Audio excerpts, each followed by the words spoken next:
Então sejam bem-vindos à minha aula Resistência dos Materiais, e hoje nós vamos estar falando um assunto que vai estar sempre presente na nossa disciplina, que é a tensão.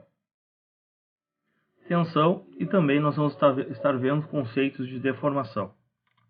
Quando a gente fala em carregamento axial. Então a gente vai ver esses conceitos. Eu já tinha combinado com vocês que alguns itens a gente vai dar mais importância por serem mais empregados dentro da nossa área de engenharia, e serem mais, pode ser até um pouco mais complexos ali, e precisa um pouco de ênfase ali no estudo, e outros a gente tem que saber que eles existem, estão ali para conseguir fazer algumas questões relacionadas a deixar ele mais completo. Porém, a nossa intenção aqui é sempre, né, dar mais ênfase aí aos itens que são mais empregados. Então o que a gente tem aqui hoje, né? Tensão e deformação.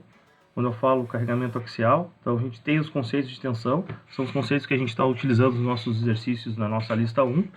E a gente tem a outra lista agora, que é a lista 2 para fazer também. Eu vou colocar hoje para a gente começar a desenvolver essa lista.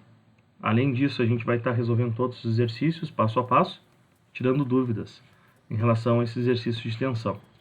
E a gente tem também a relação da deformação, que às vezes a gente usa para a própria indeterminação estática, e é um item importante aí na resistência dos materiais.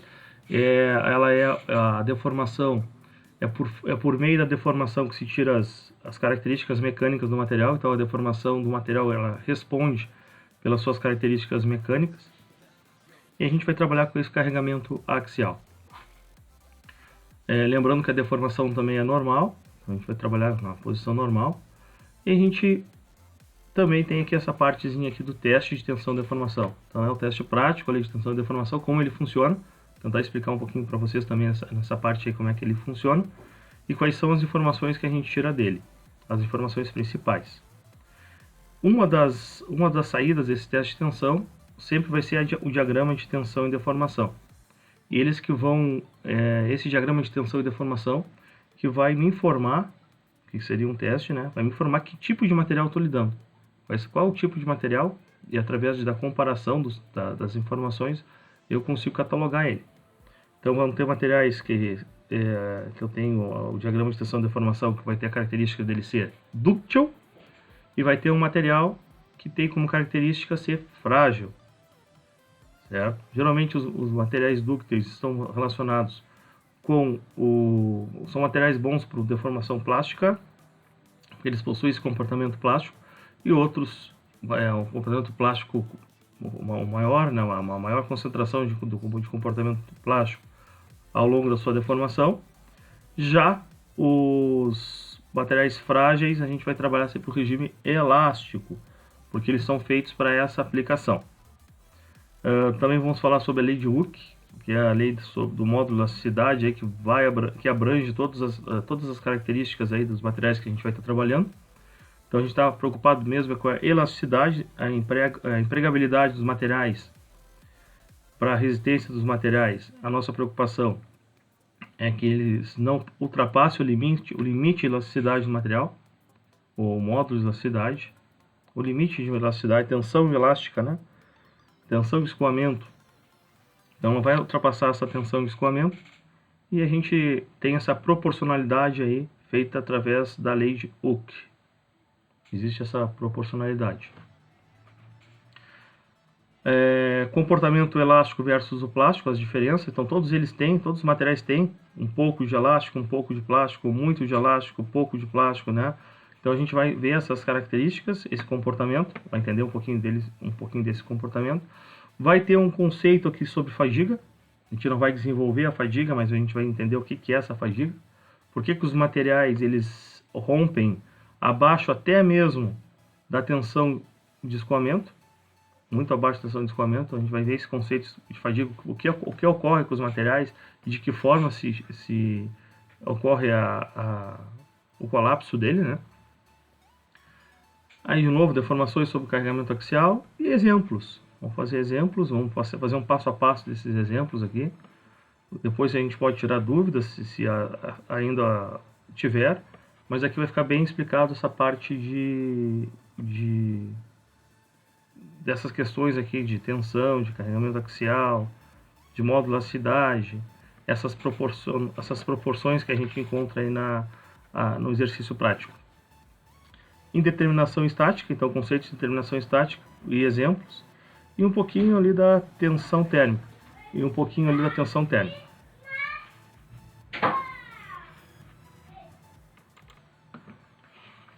Ok, continuando aqui. Então, a primeira coisa, né? Tensão e deformação sobre carregamento axial. Quando a gente fala dentro desse contexto, a gente está relacionando essa aplicação em estrutura ou um conjunto.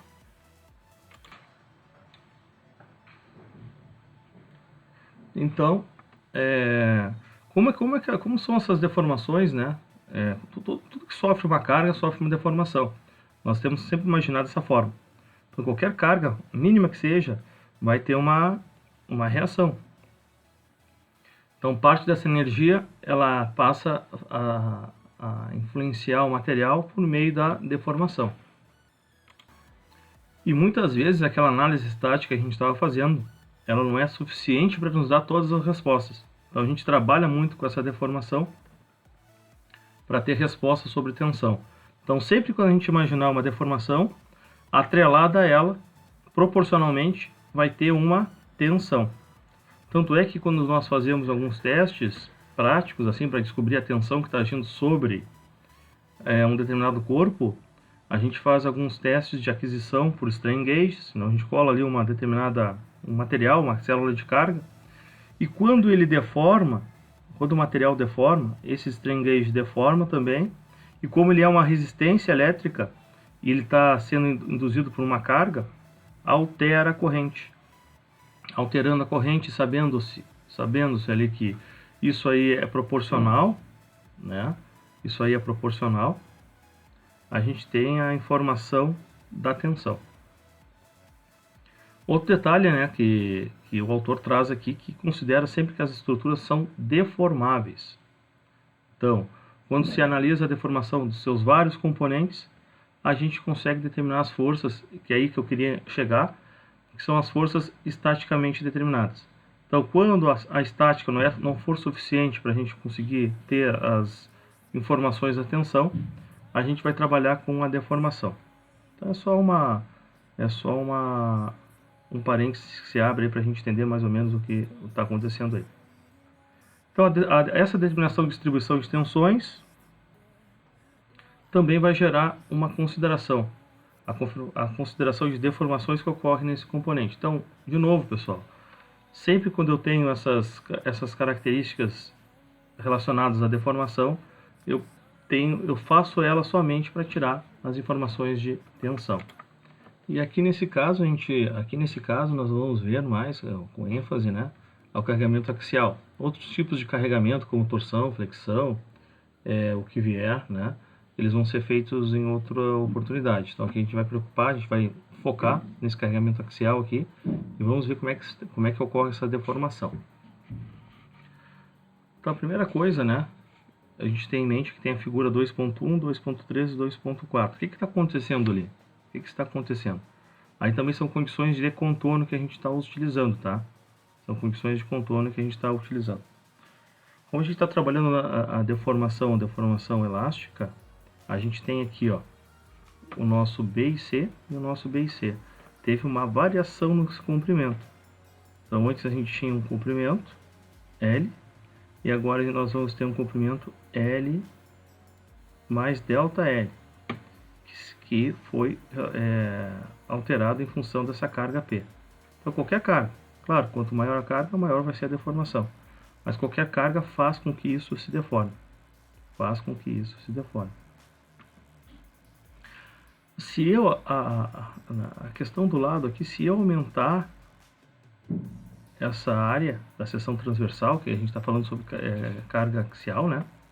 Se eu aumentar essa área da seção transversal, ou seja, aumentar o diâmetro, o que vai acontecer? Em 2 vezes, para mim ter a mesma deformação, então isso aí é proporcional, para mim ter o mesmo ΔL, eu tenho que aumentar em 2 vezes a carga. Então, para mim ter o mesmo ΔL, eu tenho que aumentar em 2 vezes a carga. Porém, nesse contexto aqui, ó, eu tenho aqui o B' e o C'. Eu tenho já ele com um comprimento de 2 vezes L, da mesma área da condição A. Então, a condição C aqui, ó, condição C, tem a mesma área da condição A. Usando a mesma carga, eu vou ter o mesmo deslocamento. Independente do comprimento, eu tenho o mesmo deslocamento para a mesma carga, para a mesma condição. Então, pessoal, o que isso significa? Que a deformação ela está totalmente relacionada à área. Está totalmente relacionada à área. Totalmente relacionada a essa área aqui da seção transversal. Nós vamos ter os mesmos resultados de deformação. Os mesmos resultados. Proporcionalmente, né, em relação à área e em relação à carga que eu estou aplicando. Então aqui tensão, sempre vai ser dessa forma que a gente vai ver. Né? Então essa aqui é a equação. Desde a primeira aula nós estamos falando sobre essa equação. Então a tensão igual a força sobre área. Aqui no caso a força foi o P sobre área. Se for uma peça cilíndrica, πd2 sobre 4. Na figura 2 a força era 2 vezes P por uma área de 2 vezes A. De novo, ó, corto 2 com 2 é P sobre A. E aqui também é P sobre A. Independente da deformação. Ó. Agora eu peguei aqui uma deformação de 2L. Ó. Comprimento, né, delta sobre L. A deformação normal vai ser igual a delta sobre L. Nesse caso, delta sobre L nesse caso. Né, a deformação. E o que significa um delta sobre L? Se delta é a unidade dele, digamos, é milímetros, e o comprimento é milímetros por milímetros, ele é adimensional. Ele é milímetros sobre milímetros, é adimensional. É uma deformação normal. É isso que a gente vai encontrar nos resultados dos testes de tração. É isso que nós vamos encontrar nos resultados do teste de tração. Vai ser sempre dado por milímetro por milímetro. Vai ser sempre a deformação normal. E ela vai ser sempre delta sobre L. Então, independente dessas condições, né, a gente vai ter esse tipo de comportamento dos materiais. Esse aqui é o comportamento esperado. Essa aqui é a máquina utilizada para a deformação. Aqui a gente tem uma célula de carga que foi colocada ali. Essa célula de carga, ela vai medir a deformação, certo? Ela vai medir a deformação e a diferença de tensão gerada pela essa deformação. E o corpo de prova, eu tenho 2 tipos. Esse aqui é roscado, é um corpo de prova roscado na máquina, para reduzir a interferência ou alguma coisa relacionada a escorregamento e tudo mais. Então ele é roscado, tem uma rosca à esquerda e outra à direita. E aqui, isso aqui é um padrão. Isso aqui é um padrão, é por norma, é normatizado. Tem a norma específica que trata sobre a construção da geometria desse corpo de prova. Ele tem uma qualidade superficial, o lugar que é feito o ensaio é um lugar com ambiente controlado, temperatura, pressão, umidade. E ele vem com comprimento inicial, pode-se marcar esse comprimento inicial. Então, as informações que nós vamos tirar da deformação medida vão ser as mesmas informações que o corpo de prova, que essa célula de carga, vai retirar de informações, né? Com base aqui na deformação e aqui também com base na medição da deformação. Então, o que acontece aqui, ó? Aqui eu tenho o material aqui nessa figura, uma característica de material dúctil, parece aquelas balas puxa mesmo. Ele vai puxando, ele vai estar no início aqui ele está dentro do regime, aqui olhando para o gráfico, né? Ele vai estar dentro do regime elástico. O que isso significa? Significa se até aqui, ó, até aqui esse limite, eu for na máquina e cancelar o teste, o material vai voltar de novo para o estado inicial. Teoricamente isso, né? Ele tem uma deformaçãozinha pequenininha, mas ela não é significativa para o teste. Então, Se eu não extrapolar o limite de escoamento, ele vai estar, o material mesmo sendo dúctil, ele vai estar dentro do regime elástico e ele não vai sofrer a deformação chamada deformação permanente ou a deformação plástica. Então eu vou vir no gráfico até esse ponto aqui, eu solto, né? Então aqui estaria o módulo de elasticidade do material. É por aqui que se tira. Vocês devem estar lembrados da disciplina de ciências materiais, era calculado essa inclinação dessa curva. E aqui está o meu Ezinho, ó. Aqui está o meu Ezinho, né? Então essa parte aqui está relacionada à deformação, a deformação normal ali, né? Relacionada à deformação, e aqui a tensão. Essa tensão, depois que ela extrapola, aqui nessa região que tem esse pescoço, essa curvinha aqui no gráfico, essa regiãozinha aqui, né? Foi quando o meu material começou a iniciar a escoar. Ele começou a criar esse pescoço. E sempre quando cria esse pescoço, eu não tinha comentado com vocês, né? Eu tenho uma redução da área da seção transversal. Isso aí vai alterar a minha tensão também. É isso que aconteceu aqui, alterou a tensão. Até quando nós fazemos os cálculos, a gente não considera essa alteração na região transversal. Nós vamos considerar isso. Tem outras considerações que são feitas quando a gente está deformando, ele está encruando também, está modificando o material. A gente, com condição de contorno, a gente considera ele o mesmo material até o fim do teste. Mas é importante que a gente saiba disso, né? Porque isso aí é uma questão, uma parte teórica aí. É uma questão teórica, a gente tem que ter noção dessas particularidades aí durante o teste. Então, a partir do momento que eu saio fora dessa tensão limite de escoamento, eu entro na parte plástica. Se aqui eu tinha a parte elástica, eu entro na parte plástica. Isso aqui é uma curva bem característica, essa curva aqui é bem característica do material dúctil. Só que a energia que ele consegue absorver. Está absorvendo a energia. E aqui ele fala sobre encruamento, né? O encruamento lá na disciplina de forjamento, que tem a parte de forjamento, que é conformação mecânica, você sabe que a gente utiliza o encruamento para aumentar a resistência do material também. Aumentar a resistência do material. Material encruado é um material que tem mais resistência. E eu vou subindo aqui essa curva, ele vai aumentando mais tensão, mais força, né? Pela área, mais força, ele chega até, nesse caso desse material aqui, 420 megapascal, né? E aqui a gente chama de tensão última, tensão que ele resistiu. Tensão máxima também, né? Alguns livros.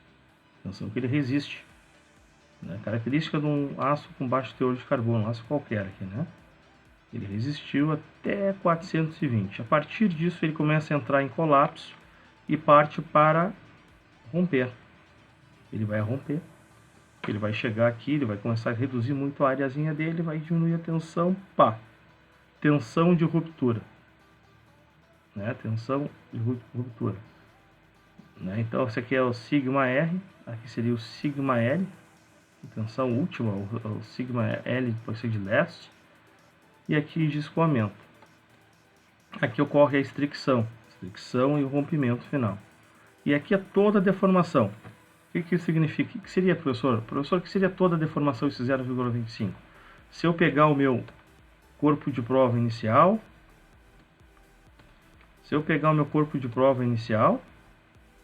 e medir ele agora, depois do que ele rompeu, eu vou ter uma variação, um ΔL, uma variação do seu comprimento. Tendo a variação do seu comprimento, essa variação do comprimento, ela vai englobar toda a deformação elástica, toda a deformação plástica, até a estricção.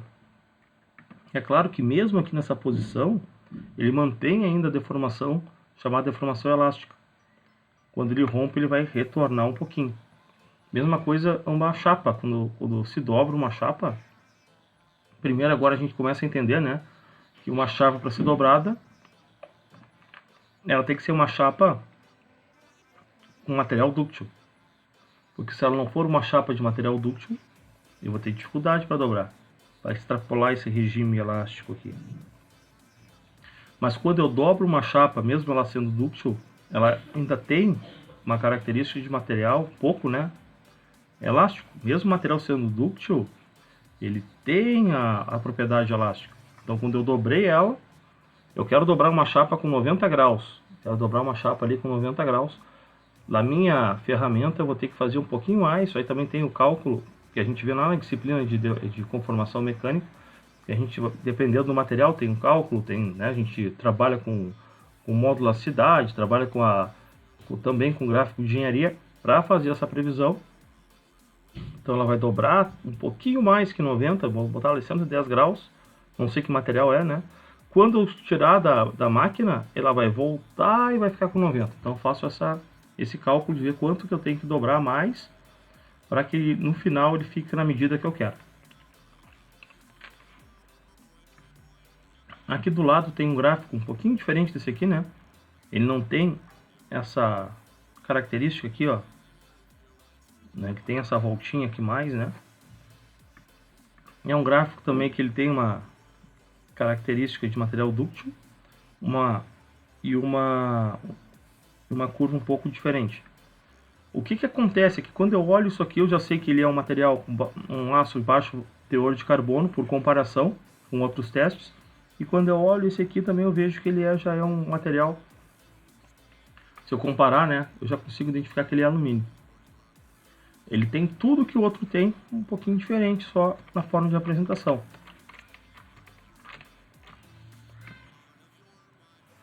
Então aqui eu tenho o modo a proporcionalidade aqui, né, que é a tensão de escoamento, o limite de escoamento. Aqui ele começa a deformação plástica e ele vai até a deformação última lá e depois tem uma ruptura, tem uma restrição um pouco menor. Ele para aqui mais ou menos 0,2 aqui, né, nesse caso. É o mesmo teste, só que ao invés de eu ter colocado aço carbono, eu coloquei uma liga de alumínio. Agora, pessoal, olha o que ocorre quando o material ele é frágil. Olha já a parte do corpo de prova não teve aquela deformação, não teve aquela restrição, né? Não teve aquele pescocinho ali, ó. Já ficou mais parecido com o que estava no início. Não teve variação aqui na área. Então eu tenho praticamente o regime elástico. Ele vai deformando aqui, vai deformando no regime elástico e não consegue, quando vai passar para o regime plástico, ele rompe. Então até ele tem aqui, ó, tensão última igual a tensão de ruptura. É uma característica, né? Claro que muitos deles não chegam nesse ponto assim de ser igual. Porém é uma característica muito próximo. Tensão limite de ruptura com a tensão última. Deformação material frágil típico. E aqui a deformação, ele deforma, mas depois que cessa a carga, ele volta para a condição, quase volta para a condição normal. Só que ele está rompido. Caracterização material frágil. O rompimento dessa forma aqui.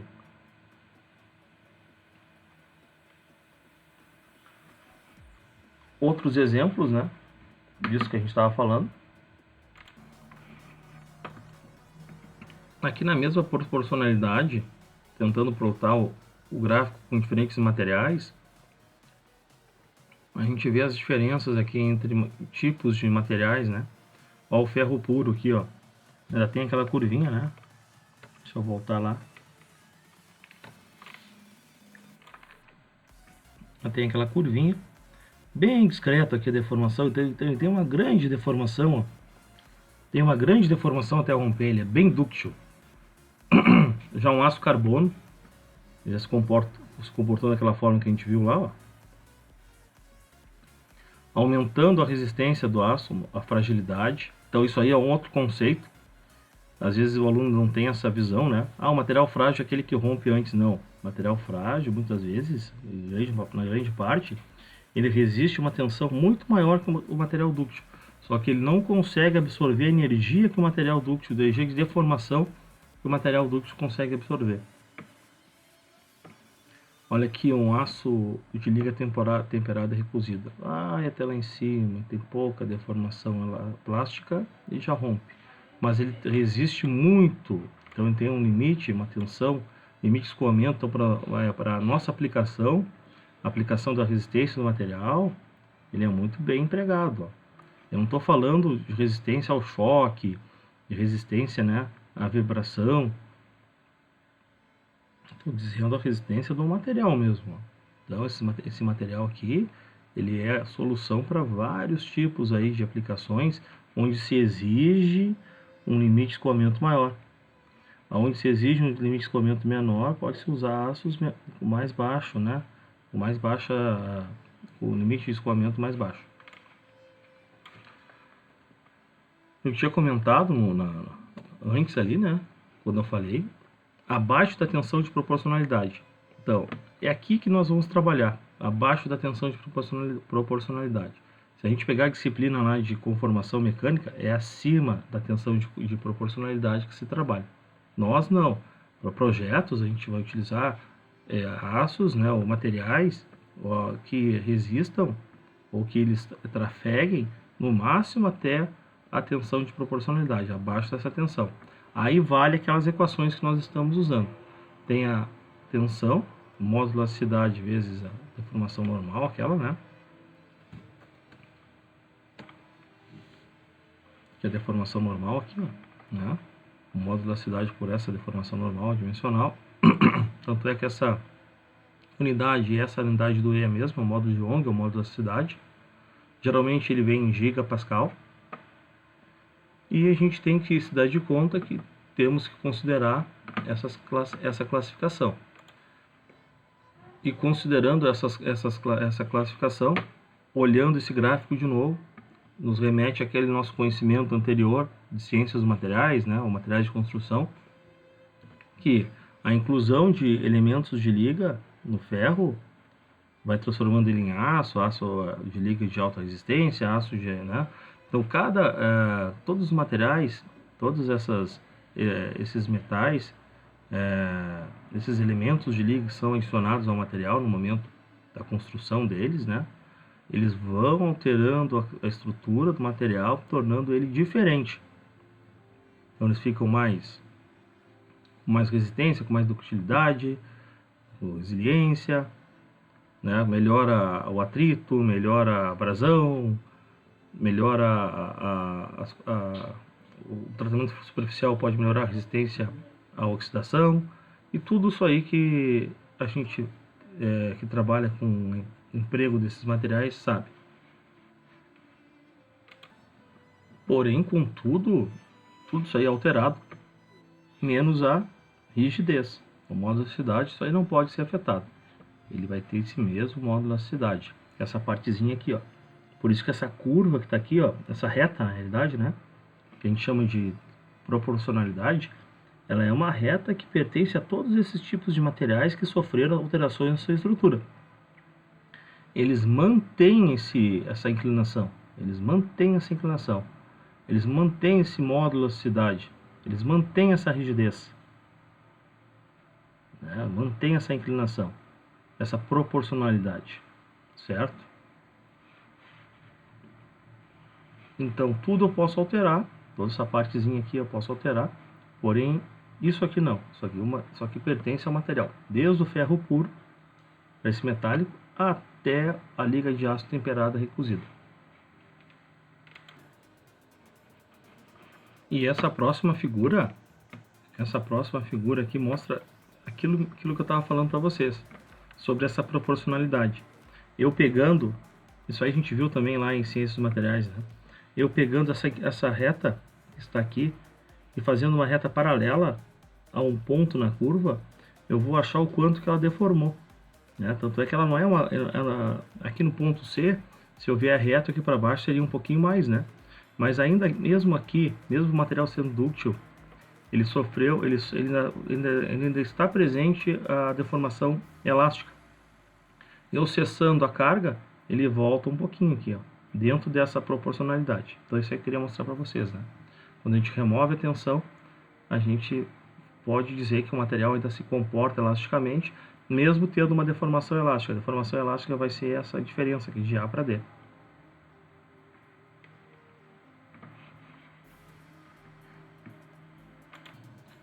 E até nesse caso, como ela não retornou a zero, a gente pode dizer então que o material se deformou plasticamente, ou se comportou plasticamente.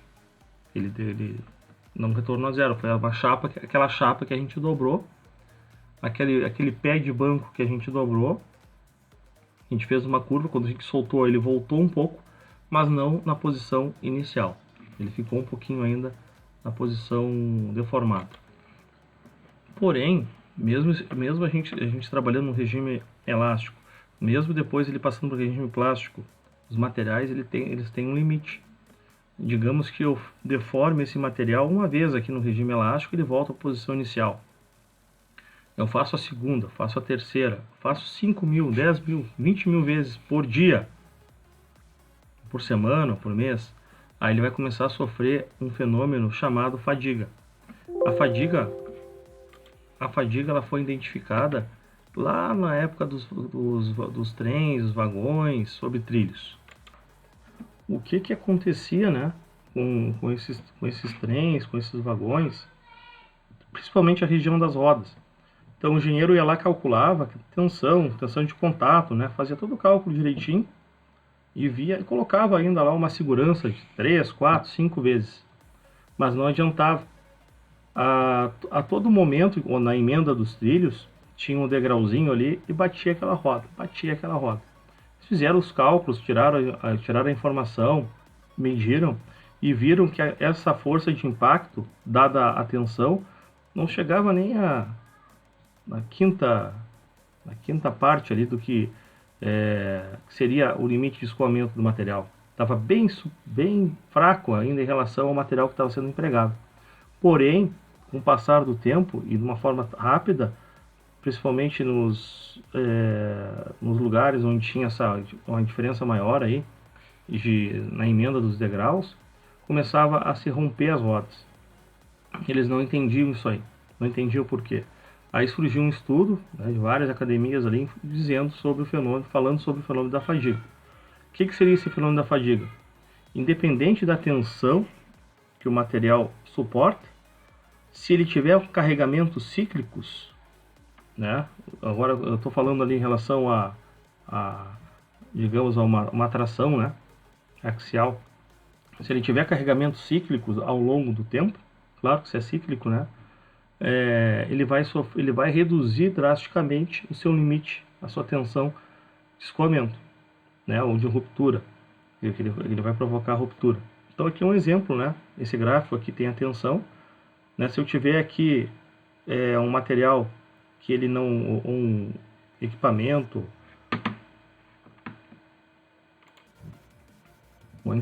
né? Um componente desse equipamento que passe por um carregamento cíclico, né? Exemplo, eixos de motores, eixo do automóvel, né? Rolamentos, todos esses materiais que eu estou falando para vocês, peças do elevador, peças de um avião, até tinha comentado com vocês também já em aulas passadas, né? Se nós fôssemos projetar um avião para a vida infinita, agora surge essa palavra, né? Surge essa palavra aí. E essa palavra tem um grande significado, né? Então, se nós fôssemos projetar um equipamento ou um avião para a vida infinita, ele não ia decolar. Nós teríamos que aumentar bastante o peso dele para estruturar ele melhor, para que ele conseguisse voar infinitamente. Porém, a gente sabe que não é assim. Ele tem que carregar passageiros, ele tem que carregar combustível para ter uma autonomia. Então, a gente reduz ao máximo que a gente consegue partes da estrutura e a gente considera esses ciclos com base em medições, com base na experiência, né?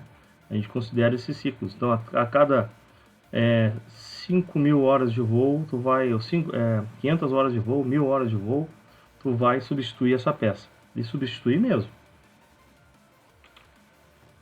Por quê? Porque se a gente não substituir, a probabilidade que ela quebre é grande. Claro que a gente tem uma segurança em cima desse cálculo também. certo? E aqui tem dois materiais, tem um aço aqui, né, o 1020, e o alumínio aqui, a liga 2024. E a gente vê como é que ela se comporta em relação a esses carregamentos cíclicos. Então, se eu não tenho carregamento cíclico, até 10 na 4, aqui como se fosse, eu vou usar ela, é tão pouco que ela vai ter, os ciclos dela é tão pequeno, que ela é considerada quase uma tensão estática. Mas a partir do momento que eu vou ter ciclos, que eu oscilo o ciclo, o que seria um ciclo? Vou dar um exemplo aqui, ó. Eu vou pegar aqui a minha caneta aqui, eu vou começar a torcer ela aqui, ó. Estou dando ciclos, ela está deformando, né? A caneta está deformando aqui, e eu estou dando ciclos. Vai chegar uma hora, 10 na 6, para vocês terem noção, pessoal, 10 na 6, 10 na 7 já é considerado infinito. A quantidade de ciclos já é considerado infinito, de tantos ciclos que são. Daqui a pouco 10 anos, né, para chegar aquele ciclo. Mas a gente pega um motor, vamos pensar assim num engrenamento. O motor está a 1750 RPM, é uma rotação alta, né? E às vezes eu tenho uma redução para reduzir essa rotação, mas digamos que reduza lá para 100 rotações por minuto. Eu tenho uma engrenagem que a cada volta, ela vai bater um dente no outro. A cada volta bate um dente no outro, né? Ele bate, vai, né? De dente reto bate. A outra, professor, a outra que é helicoidal ou é cônico já não bate tanto. Não bate, mas ela sofre essa deformação. O dente, ele é considerado, dente da engrenagem, é considerado uma viga em balanço. Onde ela está engastada na base. Então, se eu tenho 100 RPM, a cada minuto eu tenho 100 batidos naquele dente na mesma direção. Certo? Eu vou ter uma fadiga superficial, né? E eu vou ter a fadiga lá na base do dente. Então, se a cada minuto é 100, a cada 10 minutos é 1000, a cada 100 minutos 10.000 e assim por diante, né? E aqui eu tenho na casa de 10 na 6 ciclos, né? Então é bastante tempo ali. Eu consigo ver os tempos ali, né? Às vezes tem na disciplina de elementos de máquinas, a gente consegue calcular quanto tempo para aquela solicitação, para aquele ciclo, vai resistir uma determinada estrutura. Para eu poder fazer ações fazer ações de contingência para que ela não colapse, não entre em colapso. Então o autor aqui explica, né, que um componente estrutural ele vai falhar quando tiver um nível significativo de ciclos, certo? Isso aí vai aumentar a probabilidade de ter a ruptura. E aqui abaixo disso aqui, se a gente conseguir fazer tensões no nosso cálculo lá, que não sejam abaixo desses valores, né? Digamos que eu promovo aqui uma tensão de 70 megapascal nesses dois elementos, eu nunca vou ter ruptura. Aqui, 140 eu vou ter ruptura, por volta na casa de 10 na 8 também é considerado vida infinita. Aqui é um resuminho daquilo que a gente estava vendo, né, das deformações e de onde vem essas informações. Então a lei de Hooke, né, eu tenho aqui a tensão, o módulo da elasticidade vezes a deformação normal. Eu coloco em evidência essa deformação normal, então fico a tensão sobre E. Ó. Tensão é força sobre área.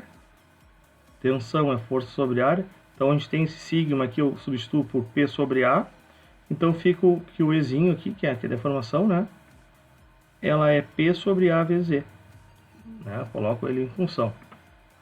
E a gente sabe que o Ezinho é delta sobre L, que é a deformação específica, né? Que ela é adimensional. É uma deformação específica. Substituindo ela lá, onde tem a deformação específica, eu boto delta sobre L. Eu digo que delta é igual a PL sobre AE. Então eu consigo fazer a relação tomando em consideração a tensão, o módulo da elasticidade e a deformação específica. Eu consigo deixar tudo em função da deformação. Eu digo que a força vezes o comprimento dividido pela área da seção transversal vezes o módulo da elasticidade. E quando eu tenho várias barras, né, transversais e tudo mais, eu consigo fazer o somatório dessas deformações. Se elas estão, né? Se elas estão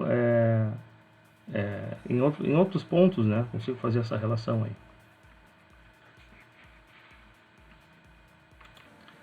Então, esse exemplo aqui a gente utiliza todo aquele nosso conhecimento de estática para poder desenvolver ele. A gente trabalha por seções, vocês lembram lá, né? Se eu tenho aqui 150 kN agindo aqui nessa face, eu vou ter a reação 150, 150, sempre a mesma reação, claro, no sentido contrário, até chegar aqui no limite dessa outra força. Até se chegar no limite dessa outra força, eu tenho a mesma força agindo aqui. E aqui ainda a gente tem uma alteração na área da seção transversal. Tem uma alteração da área. Aqui até fez o cálculo já para nós da área. E nós tínhamos aqui na primeira parte, a parte mais fina, né? 200 mm², e a parte mais grossa aqui, 580 mm². Aí ele fala que a solução, né, parte-se do princípio que a gente vai dividir em componentes, aquilo que eu estava falando, né? Então, se aqui eu tenho 150, aí até aqui eu tenho 150, a tensão que aqui nessa parte, até esse pontinho está agindo, é a tensão. Deixa eu voltar ali, né? A tensão que nesse ponto que está agindo aqui, ó. A tensão que está agindo aqui nesse ponto, até esse finalzinho aqui, ó, ela é a mesma tensão. Ela é a mesma tensão. A força de reação é a mesma. Certo? Aquilo que eu estava explicando. Não sei se estava aparecendo a mãozinha antes ali, então eu vou falar de novo aqui, ó.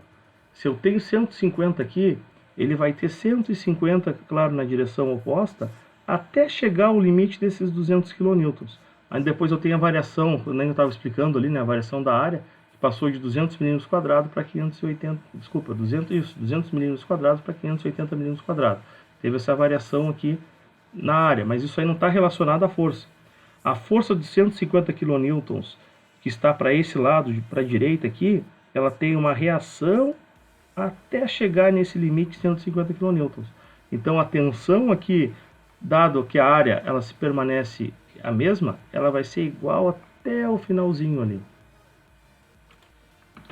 Sendo igual até o finalzinho, a gente calcula essa parte. Depois, né, a gente vai calcular até chegar ao limite desses 350.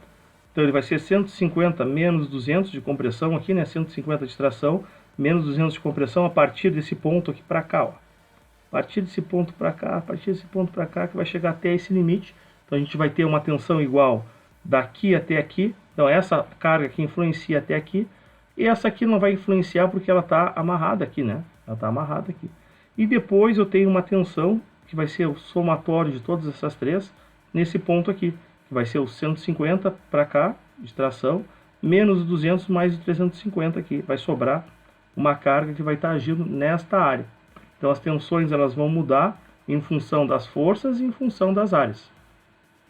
Pediu para a gente fazer análise do corpo livre em cada componente e determinar a deformação total da barra. A deformação total por aquela equação, né? P vezes L sobre A vezes Z. O EIA foi dado, a modularidade é 200 gigapascal. Já tinha adiantado para vocês que a unidade, o prefixo geralmente aqui é gigapascal, não esquecendo que é Newton por metro quadrado. Newton por metro quadrado. E a gente vai tirar essas informações. Com essas informações a gente vai conseguir tirar as tensões que aqui estão sendo empregadas e a deformação, né? E que está sendo empregado aqui ao longo desta barra. Então, colocando aqui, né, foi dividido em três partes. Então a gente dividiu aqui, ó, 1, 2 e 3. 3 pontos de observação. Esse ponto aqui, o ponto 3 de observação. O ponto 3 de observação, como eu já tinha adiantado, ele vai ter só essa carga P3, que vai ser igual a 150. Então tá aqui, ó, P3 igual a 150. Já o ponto 2 de observação, que a gente tem o P2, vai ser o somatório de 150 com 200. 150 positivo menos 200 dá menos 50. Aqui o P2. E o ponto 1, eu vou ter o somatório dos 150, dos 200 e dos 350. Vai influenciar esse ponto 1 aqui e vai dar na casa de 300. Aqui eu tinha 50 positivo ainda, né? 50 negativo. Aqui o P1 eu vou ter 300 kN agindo nessa partezinha aqui. E por que é 50? Porque quando eu pegar 150 menos 200 dá menos 50, mais 350, porque ele está tracionando, dá os 300 kN na direção da esquerda para a direita. Então está aqui os 300 kN, aqui foi colocado na forma numérica, né? Vezes 10 na 3, ou poderia ter colocado aqui quilonewtons.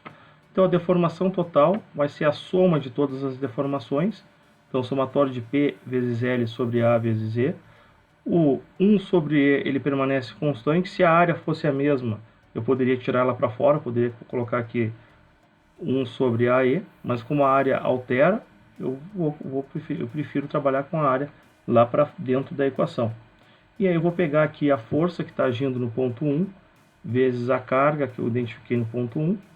Então a força que está agindo é 300, vezes o comprimento, que são 300 milímetros.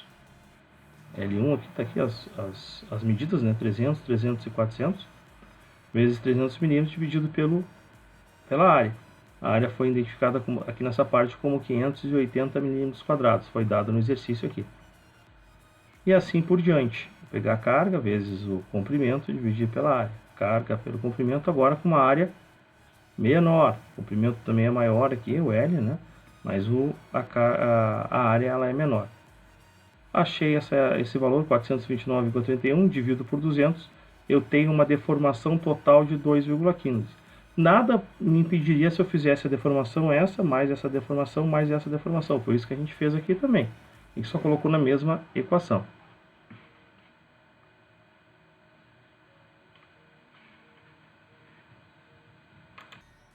Então é bem isso aí, esse é um exercício característico de deformação. Né? Nós usamos a tensão, sempre a gente estava usando a tensão, porque P sobre A é a tensão, mas a gente abriu ela, a gente colocou aqui, a gente separar bem a área ali e tudo mais, né? Então esse aqui é um exercício típico aí de deformação, onde a gente acha a deformação, e a deformação vai estar sempre relacionada com a tensão. E também a gente tem que levar em consideração a área que a gente vai estar trabalhando. Um outro problema resolvido agora, aqui é o problema resolvido 2.1. A gente tem uma estrutura, né? Ela permite a articulação aqui, tem uma força de 30 kN aqui agindo sobre essa barra.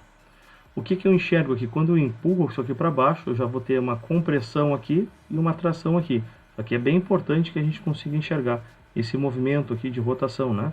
Quando eu empurro aqui, aqui tração e aqui compressão. Aqui a barra tende a subir, então ela comprime. E aqui a barra tende a baixar, ela traciona. Esse aqui é um exemplo bem legal, porque além de todas as características geométricas que estão sendo apresentadas, essa pré-avaliação que é necessário fazer antes de iniciar, a gente está trabalhando, pelo que eu estou vendo aqui, ó, com materiais diferentes. Aqui ele está dizendo que a barra AB é feita de alumínio. Tem uma módulo de elasticidade, 70 gigapascal, e uma área de 500 mm². Então, além de alterar, também altera a área de seção transversal, além de alterar o material. E a barra CD, ela é feita de aço com 200 gigapascal, e uma módulo de elasticidade de 200 gigapascal, e uma área de seção transversal de 600 mm². E aí ele pergunta aqui, ó, para a força demonstrada de 30 kN, determinar o deslocamento dos pontos B, D e E. O que é o ponto B, D e E? Os pontos que estão mostrados aqui, ó. Na realidade, esse ponto B ele vai deformar porque essa barra B ela vai deformar. Ela vai, né? Nesse caso, ela vai ir para cima um pouquinho aqui, ela vai encolher um pouquinho. E esse aqui, no caso, o CD, vai deformar, então ele vai um pouquinho para baixo. E se ele indo para baixo, o ponto E também vai um pouquinho para baixo. É isso aí que a gente vai ver agora nesse caso aí. Ele já traz algumas dicas ali de solução. Fazer o diagrama do corpo livre, ou realizar a análise do corpo livre. Então, por isso que eu falei que é muito importante que a gente tenha essa intimidade. Então, os alunos que vieram da disciplina de resistência dos materiais fizeram muito essa análise do corpo livre. Então, é bem importante que se faça. Não deixe nunca de fazer, porque se vocês não fizerem, vai ser bem difícil vocês conseguirem resolver os problemas, porque é a base da, que nem eu falei para vocês, da discretização. Para a gente conseguir equacionar, a gente tem que fazer o diagrama do corpo livre. Fazer a avaliação da deformação das barras e fazer a análise geométrica. A análise geométrica é bem bacana, tem um macetezinho ali. Depois a gente vai entrar com mais detalhes. Até a parte de exercícios, eu estou dando esse exercício agora, estou mostrando esse exemplo resolvido, mas a gente vai fazer bastante exercícios também relacionados à deformação. Então aqui é só uma introdução para vocês já ir imaginando o que a gente tem que ver. Eu já mostrei aqui um problema típico aqui de deformação, né? Mas depois a gente tem uma lista de exercícios, se não me engano, a lista de exercício 3, que ela vai trazer bastante problemas e exercícios para a gente praticar. Então a gente vai ficar afiado nisso aqui. Então, o diagrama do corpo livre, eu vou fazer a análise estática mesmo agora, pessoal. Aquela primeira parte que a gente faz sempre, vou fazer aqui a análise estática do corpo BDE. Esses pontos BDE, desse corpinho aqui de baixo, aqui, que tem 0,2 e 0,4. Então tá aqui o 0,2 e 0,4, tá aqui o corpo livre, a barra BDE. Eu vou ter aqui a força FAB, a força FCD e os 30 kN, certo? Então eu vou ter os 30 kN. Não importa a direção que a gente colocar aqui, porque no equacionamento ele vai acertar as posições. Então a gente utiliza a somatória das forças em Y, a somatória dos momentos em um ponto qualquer, para poder calcular isso aqui. Aqui a gente vai fazer pelos momentos aqui, ó. Então somatória dos momentos no ponto B igual a 0. Então eu vou ter aqui os 30 vezes 0,6, 30 vezes 0,6, negativo porque faz girar no sentido horário, faz isso aqui girar no sentido horário, negativo, faz o ponto B a partir dessa força, né? Mais, aí é positivo, que vai fazer girar no sentido anti-horário, FCD vezes 0,2. FCD igual a 90 kN. FCD vai ser igual a 90 kN. E aqui a gente já tem, como ele é positivo, tração mesmo. A posição que a gente colocou foi a posição que ele está dando que ele está mostrando para nós aqui um sinal positivo. Então, a posição correta. E aqui eu tenho, de novo, aqui eu tenho então os 30 kN, somatório dos momentos em torno de D igual a 0. Então eu vou pegar um outro ponto aqui para fazer o rolamento. Então eu pego os 30, negativo de novo, vezes 0,4. E aqui também negativo, porque faz girar no sentido anti-horário, menos FAB vezes 0,2. FAB igual a menos 60 kN com pressão. Então está comprimindo e aqui está tracionando, né? Um está tracionando, o outro está comprimindo. Então eu vou pegar aqui o deslocamento no ponto B. Então eu vou pegar a barra AB, que é essa barra aqui. Aqui está escrito que ela está sofrendo compressão, certo? Sofrendo compressão, a barra B sofre compressão. Então eu vou fazer um diagraminha aqui do corpo livre, somente para essa barra B. Ela tem um comprimento de 0,3, agora para mim é importante esse comprimento, porque eu vou calcular a deformação, o quanto ela vai encolher com essa carga que ela está sofrendo. Qual carga? Carga de compressão de 60 kN. Então eu uso a equaçãozinha ali, ó. ΔB vai ser igual a PL sobre AE. Então a carga menos 60, comprimento 0,3, a área da seção, já foi calculada essa área. A área da seção, aqui ó, 500 vezes 10 a menos 6 metros quadrados. Ele deu aqui a área, aqui, ó, 500 milímetros quadrados. Ó, 500 milímetros quadrados. Poderia ter deixado por milímetros, aqui não tem problema, tá? Aqui teria que ser milímetros também. E aqui também milímetros, tá? Mas como ele está em Pascal, Pascal é Newton por metro quadrado, a gente deixa tudo em metro e Newton. Certo? A gente deixa tudo em metros e Newton. Só fez a transformação para metro quadrado. Então 500 milímetros quadrados é 500 vezes 10 a menos 6 metros quadrados. É que nem o megapascal lá, né? O megapascal é vezes 10 a 6. Milímetro é vezes 10 a menos 6 para metro. Sempre tem que ter isso aí em mente. Milímetro é vezes 10 a menos 6 para metro. 70 gigapascal vezes 70 na 9. E aqui eu encontrei o menos 514 vezes 10 a menos 6 metros, né, que é 0,514 milímetros, que ele encolhe. Ele vai encolher, ele vai deslocar, o ponto B vai deslocar 0,5 décimos de milímetro. E no ponto D, que é a tração, os mesmos cálculos, P vezes L sobre A vezes Z, P vezes L sobre A vezes Z. Então, eu tenho P que é 90, vezes 0,4 que é o comprimento, 600 vezes 10 a menos 6 metros quadrados, 200 vezes 10 a 9 Pascal, gigapascal vezes 10 a 9, 300 vezes 10 a menos 6, 3 décimos de milímetro, tração. Então ele vai ir um pouquinho mais para baixo. Agora que vem o macetezinho aqui, certo? Vem o macetezinho aqui o quanto que o ponto E, que ele perguntou, né? Ele perguntou do ponto E, por que o ponto E, o quanto que ele vai se deslocar. Então ele vai se deslocar para baixo, isso que a gente sabe, né? Vai se deslocar um pouquinho para baixo. E quanto? Aí ele faz uma relação, né? Aqui eu tenho a barra, ó, BDE. Eu vou ter a barra BDE aqui, ó. Ao compridinho, né? Tá aqui ela. A barra BDE tá aqui, ó. BDE. E aqui eu vou ter, depois que o ponto B sobe, quanto que ele sobe? 0,514, subiu o ponto B.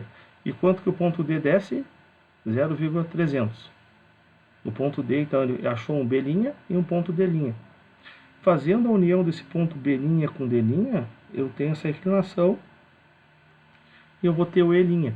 Um pequeno ângulo aqui no início dá uma baita diferença lá no final. Dá uma baita diferença no final. Isso aqui é bem importante em projeto, quando a gente trabalha com esse tipo de mecanismo. O quanto vai deformar aqui embaixo em função das pequenas deformações que a minha estrutura vai sofrer. Então, se aqui subiu um pouquinho, aqui subiu um pouco, um outro pouco, e eu tenho essa relação. Da onde eu tiro essa relação aqui, ó? Como é que eu chego nesse ponto H aqui, ó? Como é que eu chego a esse ponto H? É a relação, né? São relações, ó. Se eu tenho BB' sobre DD', olha só, BB' sobre DD' é igual a BH sobre HD. Vamos de novo. B', essa relação aqui, ó, essa distância aqui, ó, 0,514, né? BB' sobre DD' é igual a BH sobre HD. Então, essa distância aqui sobre essa tem a mesma relação dessa distância aqui sobre essa distância aqui. É relações trigonométricas. Aí é só substituir, né, esses valores, que nem aqui essa partezinha de baixo aqui, ó, BB' é 0,514. Então, BB' tem esse valor, 0,514 passou para cá.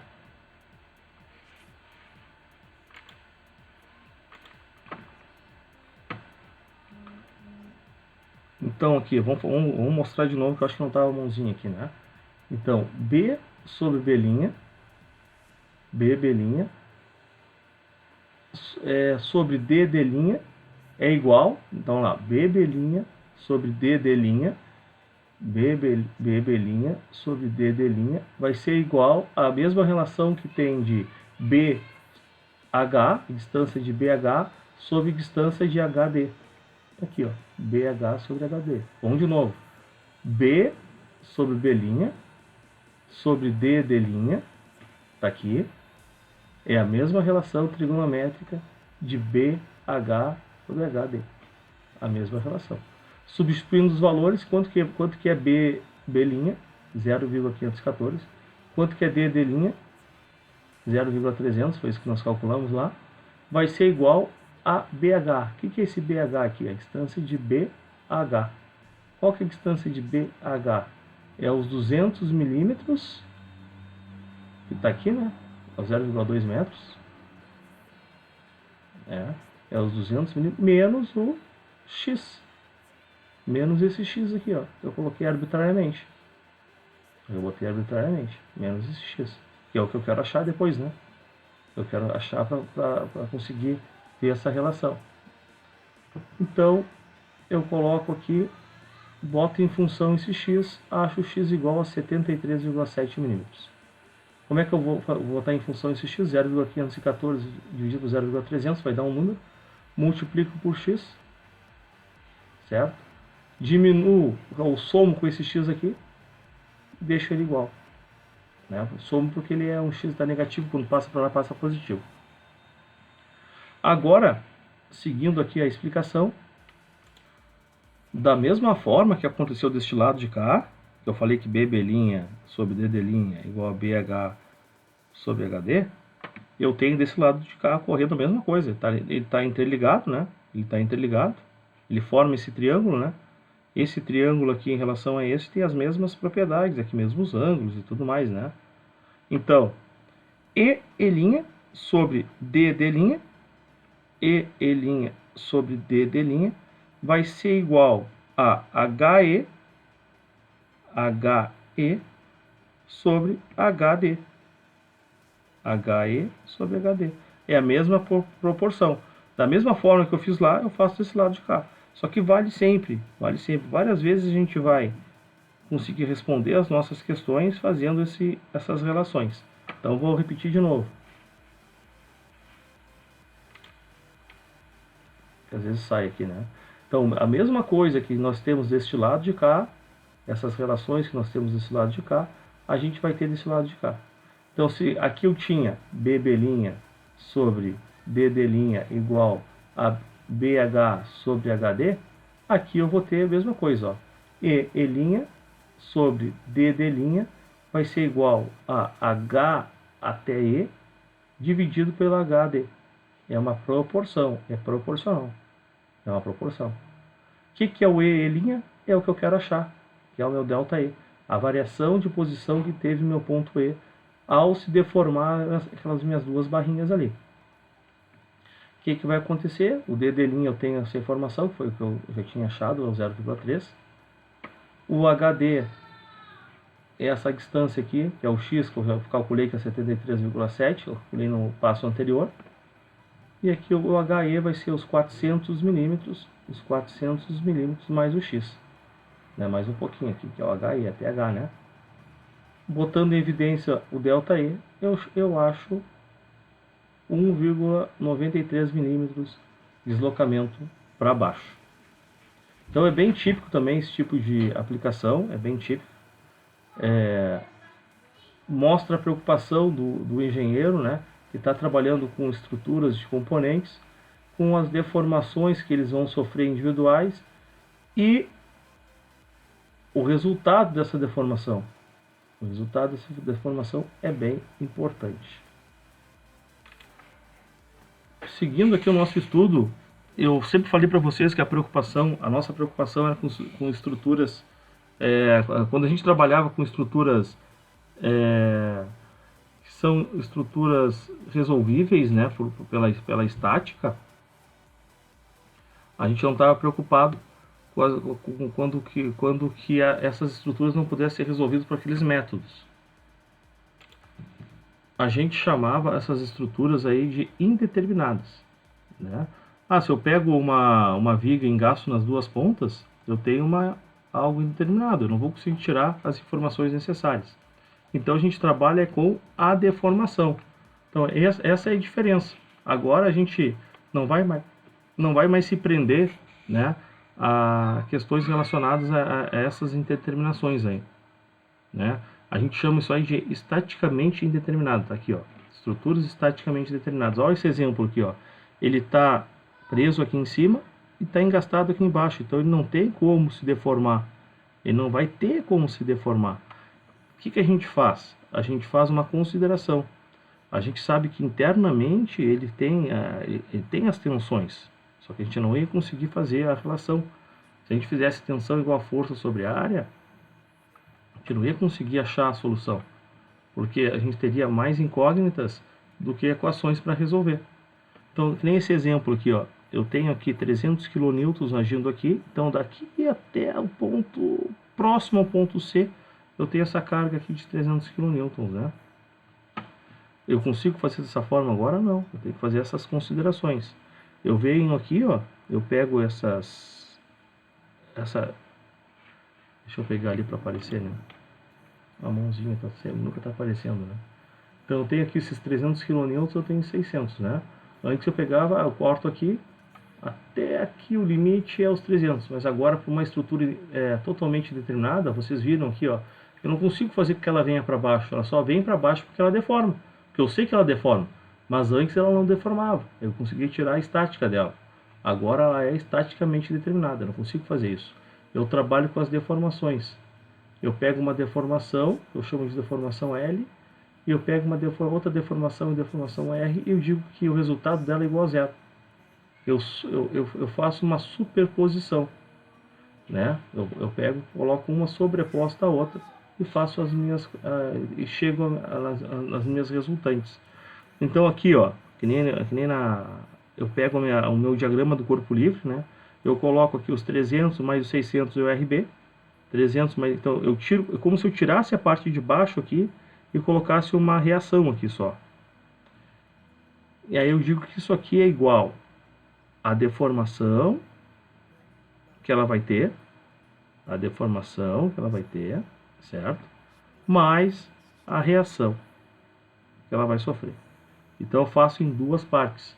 Eu uso a deformação para resolver uma parte, mais a reação para resolver a outra partezinha.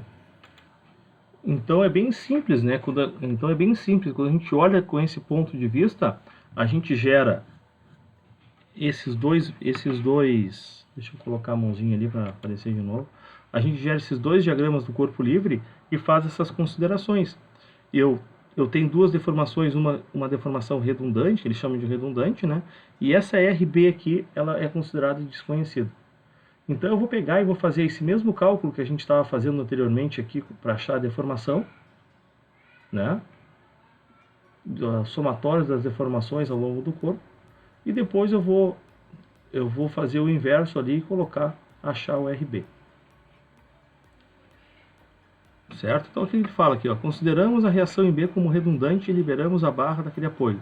Então é isso que eu faço, libera a barra do apoio e faz o cálculo. Tá aqui, ó. Então eu tenho aqui o ponto 1, o ponto 2, o ponto 3 e o ponto 4.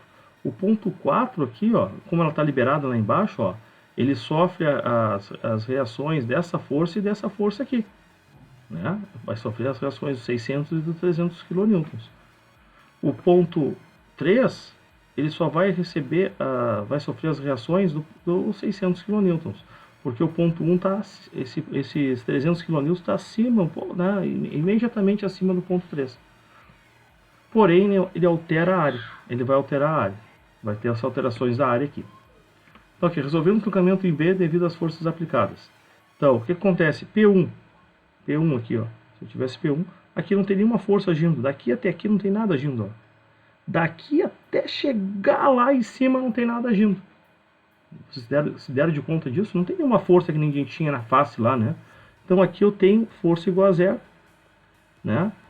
E vai indo aqui, ó. Então P1 igual a zero. P2 vai ser igual a P3, porque a partir... O que é isso? O que isso aqui são regiões? Então aqui é a região 1, que ela vem daqui até o limite entre a região 2, onde entra 600 kN.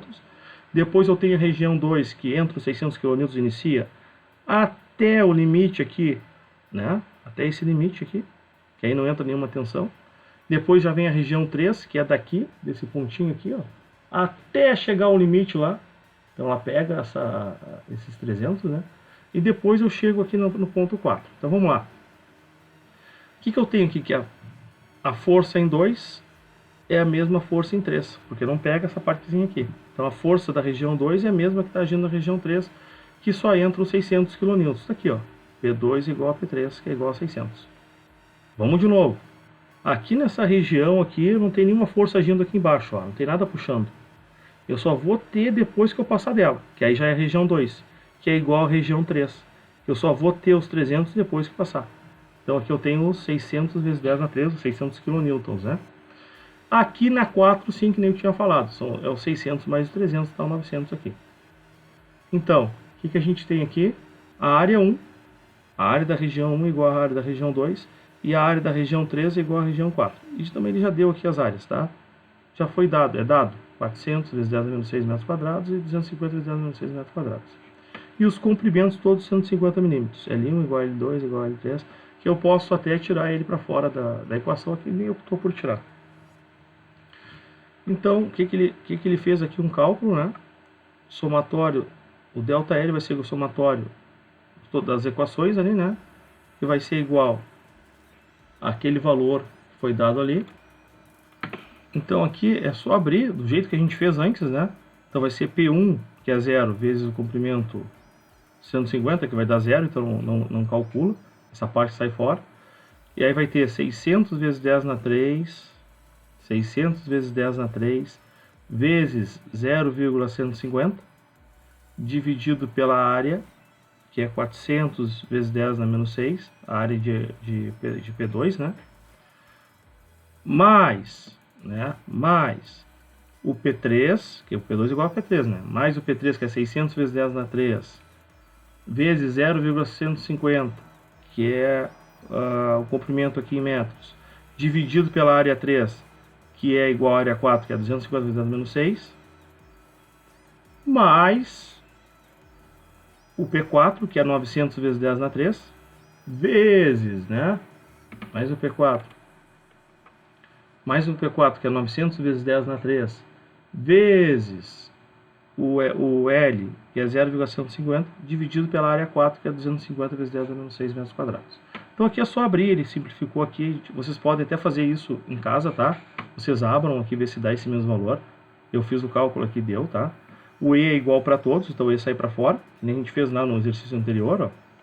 A gente fez isso aqui no exercício anterior, cara, né? A gente fez, ó, 1 sobre E, o E é igual para todos, é o mesmo material, vão mudando somente as áreas, né? Vão mudando somente as áreas. A gente faz igualzinho aqui, né? Então vamos de novo, P1 é 0, então nem entra aqui. A gente pega o P2, o P3 e o P4 que a gente vai colocar aqui. Então vai ser 600, o P2 é 600 vezes 10 na 3 vezes 0,150, dividido pela área 1, que é igual a área 2, que é 400 vezes 10 menos 6, mais o 600 vezes 10 na 3, que é o P3, vezes o comprimento 0,150, dividido pela área 3, que é diferente, né, da área 2 e da área 1, que é 250 vezes 10 menos 6, mais o P4, que é 900 vezes 10 na 3, vezes 0,150, dividido pela área 4, que é igual à área 3, 250 vezes 10 menos 6, isso aqui vai dar 1,125 vezes 10 a 9, E sobre E. Pode botar em função de E, se tivesse o E, colocava aqui e dividir. E a segunda parte que eu falei para vocês é aí considerando a reação. Aí fazendo a consideração da reação. Aí eu vou ter P1 igual a P2, que é igual a menos RB. P1 é igual a P2, porque toda a reação, né, eu tenho aqui a reação B. Toda essa força que está aqui vai estar sendo gerada. É a mesma força, força de reação, né? Então P1 igual a P2, que é igual a menos RB. RB negativo, P1 é o sentido contrário. Eu tenho as diferenças de área e eu tenho os comprimentos, né? Eu só tenho P1, P2, porque aqui eu vou mudar as áreas aqui um pouquinho, né? Vou mudar as áreas, mas as forças são iguais. Eu coloco a mesma equação. Eu vou colocar a mesma equação aqui, ó. Fazer a mesma equação. Só que eu tenho aqui o P1 e o L1, o LI, né? E eu tenho P1 igual a P2, que é igual a RB. Eu vou ter só essa equaçãozinha aqui. Essa aqui, né? Que é o somatório. O somatório está aqui, ó. Esse somatório que está aqui, ó. É esse aqui, ó. Esse somatório que aqui está é o que está aqui, ó. Somatório de P I L I sobre A I E I é igual ao somatório aqui, ó. É o mesmo, é a mesma equação.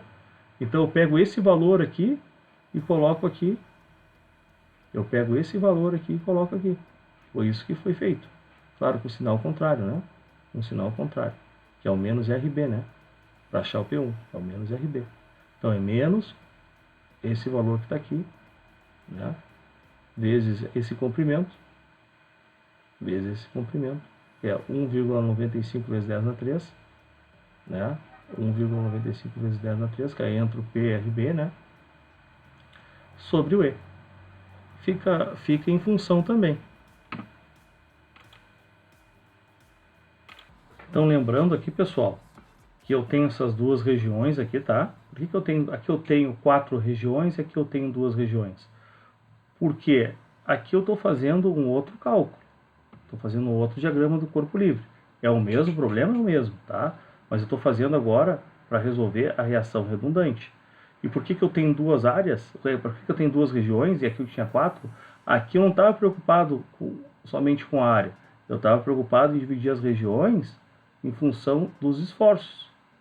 Eu dividi a região 1 aqui, ó. Aqui eu estava preocupado, né? Por que eu estava sem a mão de novo ali, né? Por que eu tenho aqui 2 regiões e aqui eu tenho 4, né? Aqui eu tenho 2 regiões Porque aqui tem alteração das áreas. Então, essa região 1 tem uma área, a região 2 tem outra área. Aqui eu tenho, a divisão de áreas pelos esforços, não somente pelas áreas. Então, aqui eu tenho uma força 0 atuando daqui até aqui. Aí depois na região 2 entra uma outra força. Depois entra uma área diferente, né, com a mesma força que estava atuando aqui. E depois aqui uma força, entra essa força agora aqui nessa região 4. Então aqui eu tenho forças e áreas dividindo as minhas regiões, tá? E aqui eu tenho só a alteração da área, certo? Eu fiz um vídeo agora em paralelo, que vai estar junto com essa videoaula ali no Moodle, tá? Para vocês verem esse desenvolvimento aqui, do 1,95, que nada mais é de pegar esse RB e pegar esse E e colocar em evidência, porque ele vai ser igual, e dividir o comprimento pela área. Comprimento 1 pela área 1 e o comprimento 2 pela área 2. Na realidade, esse valor de 1,95 vezes 10 na 3 é a soma da divisão do comprimento pela área 1 mais o comprimento pela área 2. Mas que os comprimentos são iguais aqui nesse exercício. Então, continuando aqui, eu vou achar o deslocamento total somando esses dois deslocamentos, o ΔL, né, que é o da deformação, mais o delta resultante. Então é só a soma desses dois aqui, é 1,125 vezes 10 na 9 sobre E, mais 1,95 vezes 10 na 9 vezes 10 na 3 RB sobre E. Então tá aqui, ó. Claro que aquele lá era negativo, ele assumiu o valor negativo. E aí, pessoal, eu acho aqui, ó, o valor, né, de RB. Eu digo que isso aqui é igual a zero, né? Essa deformação é zero, porque ela não vai ter. A deformação real aqui ela não tem, porque ela vai ficar presa e ela não vai permitir, né? Essa parte aqui não permite que ele deforme. Não permite que ele avance aqui, né? Ele está restringindo o movimento. Então, aqui, por isso que aqui está igual. Estava aparecendo, né? Por isso que aqui está igual a zero. Está igual a zero mesmo. Aí eu pego essa parte da equação e coloco para o outro lado negativo. O E é igual aos dois lados, eu corto. Vou cortar esses dois E's aqui. E eu vou achar que o RB é igual a 577 kN. E aí, para finalizar, eu quero achar o RA aqui, né? Quanto que é esse RA? Quanto que é essa reação que está dando em A ali, né? Em função dessas forças. Eu pego e faço o somatório das forças em Y. Positivo para cima, igual a zero. Então eu vou ter o RA menos o 300, menos o 600, mais o RB. E aí eu vou achar o RA aqui de 323 kN. Então esse aí vai ser o resultado aqui desse problema, certo? Então, para mim agora não é mais uma novidade, eu vou conseguir já lidar melhor com os problemas estaticamente indeterminados. É essa forma de lidar. Eu sempre falei para vocês que a gente tem que trabalhar com a deformação. Trabalhando com a deformação a gente chega no resultado.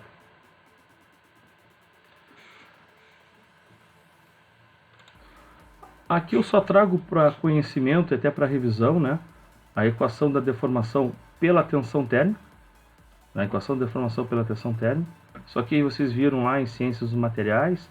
Então, só para lembrar que quando eu aqueço, eu dilato os materiais, e quando eu esfrio, alguns materiais eles encolhem, né? Alguns mais, outros menos. Todos eles vão ser influenciados pela temperatura. Uns mais e outros menos, depende da força de ligação entre os átomos. Então aqui eu tenho a equação do aporte térmico, da deformação térmica, né? Eu tenho o coeficiente de dilatação, que depende do material, a variação dessa temperatura e o comprimento dele, né? Então ele é proporcionalmente, ele dilata de acordo com o seu comprimento.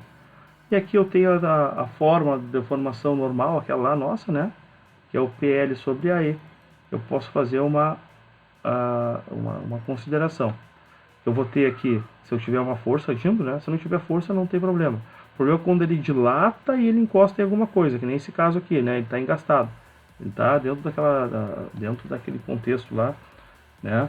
De ser indeterminado.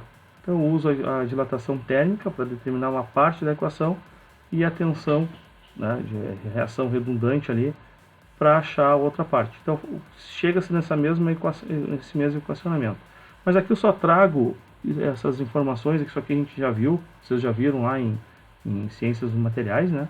Eu só trago para dizer que é uma outra forma da gente calcular como tem dilatação térmica. Eu posso até fazer alguns exercícios, que geralmente eu não faço, e a gente se detém mais nessa parte mecânica aqui mesmo. Ok, pessoal? Então essa aí foi a minha videoaula, ela ficou um pouquinho extensa, tá? Mas ela ficou bem explicadinha. Vai ter mais uma partezinha que eu vou colocar lá agora, ó. Vou colocar lá agora, eu fiz esse contexto aqui, ó. Vocês olhem lá no Moodle, vai ter, né? Ah, para quem tem dúvida, onde é que chegou esse valor? Eu falei, né, de onde chegou, mas aqui eu fiz aqui o passo a passo aqui também de onde chegou o valor, bem simples ali. Vai estar lá para vocês olharem. Pessoal, muito obrigado por assistir até aqui a minha aula. Obrigado mesmo. Bons estudos e até a próxima videoaula.